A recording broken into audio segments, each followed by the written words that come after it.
Hi there, I'm Martha Van Dam, and this is Living Beyond, and we're at the tail end of our Independence Day week celebration. So I hope you've had a fabulous week, and I have one more idea to leave with you before we finish out with this week, and that is this. When is the last time you started on something new and fun at the same time? I don't mean a new project at work. I don't mean learning a new technology so you can finish the project you're working on. I don't mean that. Although that's fabulous and it keeps our minds active, it's not quite the same as that fun, new and fun. So I want you to think with me a little bit. Most of us get busy with the responsibilities, the dailiness of life, and some of those things that we might have in the past thought that we really want to do, we'd like to learn, we'd like to try.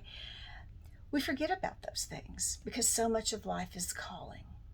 So if you're in a space where sometimes it feels like there's a lot of work and not a whole lot of fun going on for you, then I want you to think, when is the last time that I learned something new, that I learned how to do a new thing? Like, have you been interested ever in learning and taking some honest to goodness serious cooking classes? Have you been interested in learning a new sport? Have you thought it would be fun to learn to play a new instrument or learn a new language?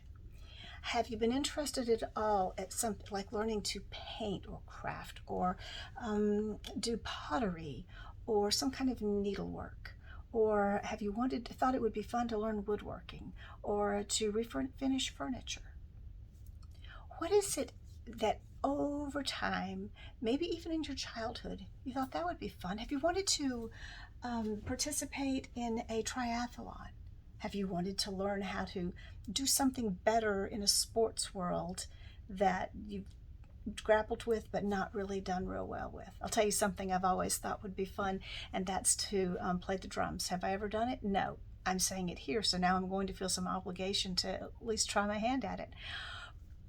As adults, some of the things that we wanted to do when we were younger, it may feel difficult to do. Even when I think about I'd like to learn how to play drums, I think, ooh, and where would I put some drums in my house? And would that make my husband crazy if I'm tap, tap, tap, tapping all the time? I don't know. But I know this, we're free to do it, aren't we? And we're free to do it in responsible ways that we don't injure other people. But I bet there'll be a way. So what is it that you would like to learn?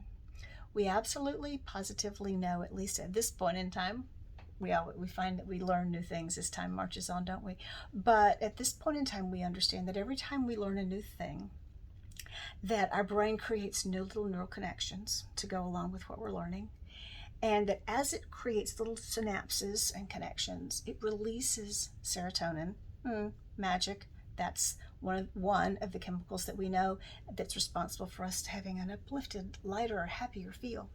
So what we're understanding now is that the learning of new things creates the neural connections, which creates a release of serotonin. The learning of new things leads to feeling happy. It brings us lighter feelings. So for multiple reasons, think about what you would like to learn, to do, or to do better. And pull out the internet, the old internet this week, and see what you've got available to you to help make that possible. I think you'll be able to figure this out, and I think you'll be learning something new real soon. Thanks, and drop a note, a comment. Let me know what it is that you've decided to try. Thanks, and bye-bye.